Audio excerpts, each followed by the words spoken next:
Youth Congress Jammikunta మండల అధ్యక్షులు బుడిగ శ్రీకాంత్ గారి ఆధ్వర్యంలో గౌరవ శ్రీ డాక్టర్ మన్మోహన్ సింగ్ గారి అకాల మరణాన్ని గుర్తు చేసుకుంటూ బస్టాండ్ వద్ద నుండి జమ్మికుంట బస్టాండ్ వద్ద నుండి గాంధీ చౌరస్తా వరకు కొవ్వొత్తుల ర్యాలీ నిర్వహించడం జరిగింది.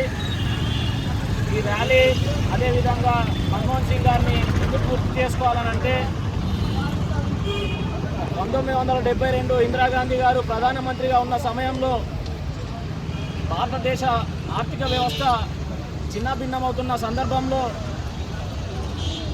ఎక్కడో విదేశాల్లో చదువు చెప్పుకుంటున్నటువంటి మన్మోహన్ సింగ్ గారిని తీసుకొని వచ్చి జాతీయ కార్యదర్శిగా అంటే ఫైనాన్స్ కమిషన్ జాతీయ కార్యదర్శిగా చేయడం, దాని తర్వాత అందులో వారు ముందుకు రాణించిన తద్వారా 1991లో పివి నరసింహారావు గారు ప్రధాని అయిన తర్వాత ఆర్థిక సంస్కరణలు భారతదేశం యొక్క లాభాలు నష్టాల్లో ఉన్నటువంటి తరుణంలో వారిని తీసుకొచ్చి ఏకంగా ఫైనాన్స్ మినిస్టర్ చేయడం, వారు వేసిన బీజాలు నేడు ప్రపంచంలో పెట్టుబడి రంగంలో భారతదేశం 3వ స్థానంలో ఉందనంటే నాడు మన్మోహన్ సింగ్ గారు వేసిన బీజమే.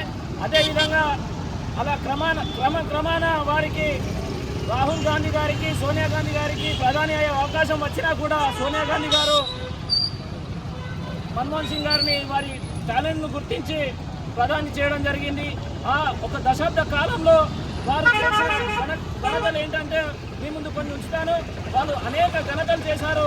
అందులో ముఖ్యమైనది రైట్ టు ఇన్ఫర్మేషన్ యాక్ట్ అని చెప్పేసి ప్రభుత్వ కార్యాలయాల్లో ఏం జరుగుతుందో ప్రజలందరికీ తెలియాలనే ఉద్దేశంతో ఆర్టీఐని పెట్టడం జరిగింది.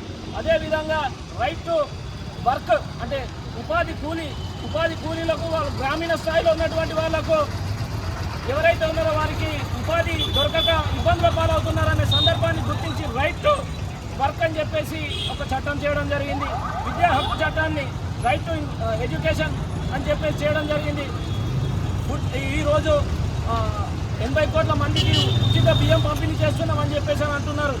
వారికి ఆనాడే రైట్ టు ఫుడ్ సెక్యూరిటీ అని చెప్పేసి చట్టం చేయడం జరిగింది. ఇలాంటి చట్టాలను చేసిన ఘనుడు మన మన్మోహన్ సింగ్ గారు. వారి ఆర్థిక విధానాలే నేడు విరమిస్తున్నటువంటి వారందరికీ కూడా తెలుసు. వారి ఆర్థిక విధి విధానాలే నేడు భారతదేశాన్ని ఔన్నత్యాన్ని ప్రపంచ స్థాయిలో నిల్చోబెట్టిందనంటే వారి ఘనతే. వారు లేని లోటు యావత్ భారతదేశానికి ప్రపంచానికి కూడా తీరని లోటుగా భావిస్తూ జై యూత్ కాంగ్రెస్.